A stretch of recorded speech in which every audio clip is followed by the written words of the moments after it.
Hey guys, Amanda here. I hope you're having a great week. Today I wanted to share with you 3 tips that I have for spotting while you're out bouldering. So whether this is a new endeavor for you or something that you've been doing for a while, you can always improve your spotting technique.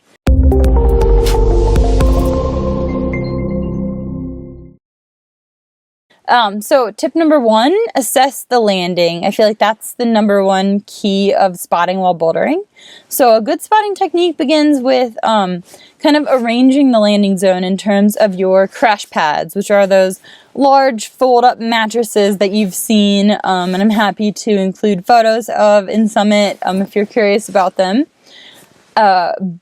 At the base of a boulder. So analyzing the line of what your climber is climbing is a great way to kind of decide where you want to lay those crash pads. Crash pads being multiple, plenty of boulders are able to be climbed with just one crash pad, but for this video tip in particular, I'm just going to go ahead and use the plural term, as I try to always at least have 2 with me at all times. So you want to do your best to determine where the fall zone is going to be for your climber and kind of plan to stack or arrange your pads accordingly in the area.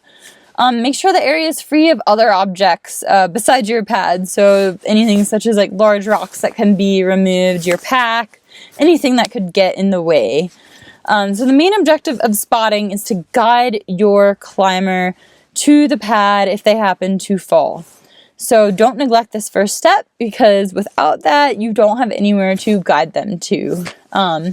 Moving on to tip number 2, communication is absolutely key. You want to go ahead and discuss with your climber before they hop on a climb. What line are they climbing? Do they intend to take a variation or a traverse? Where's the crux? And kind of ask them maybe where they would like the pads, or they feel like the proper placement of pads, or where they would like, you as a spotter to stand maybe. That proper communication is going to make both of you a lot more comfortable in the long run. So your amazing spotting technique is going to be completely irrelevant if you don't have that communication factor dialed in. And thirdly, positioning is absolutely key. So once you've figured out, the proper landing pad, you've set that up, you've communicated everything with your climber, they're ready to go. It's a great idea to kind of look in advance at where you should best position yourself. For example, if you are on a slightly slanting hill, and your climber is climbing up a climb in which they would fall and possibly roll down that hill, it's probably ideal at the end of wherever your crash pads are in between to stand downhill of the climber as opposed to uphill, because you're not going to be much help if they fall and start rolling downhill and you're not on the right side of that angle. So that will definitely maximize the effectiveness of you as a spotter.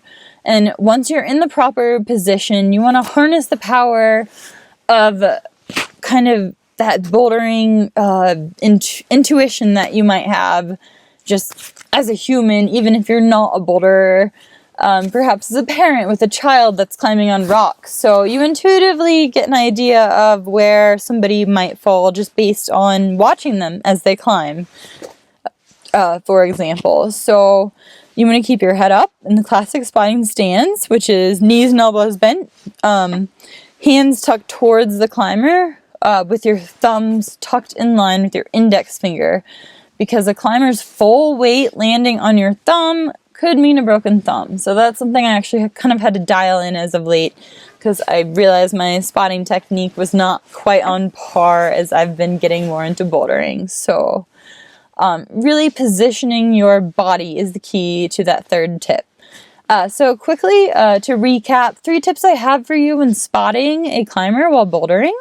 Number 1, assess the landing. And what I mean by that is evaluate where your landing pads are going to be most useful, and how many are you going to need. Number 2, communicate in advance with your climber the line that they're climbing, if they plan on taking any variations or traverses, and where they would feel comfortable with the pads being. So that's a great way to open up that conversation and really get kind of those safety measures hammered out so that both of you feel comfortable. And finally, positioning your body is key.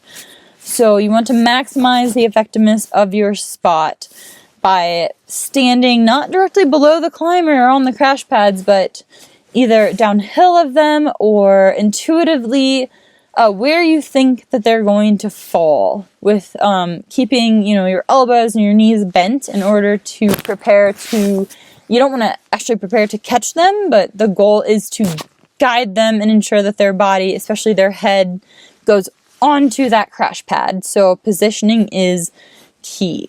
And also keeping your thumbs tucked in when your hands are raised like that, which is something I just learned recently, because it can actually and has resulted in spotters breaking their thumbs, which we definitely don't want to happen. So hopefully you have found these tips useful as far as if you're going to start getting out bouldering, or if you just want to improve your spotting technique.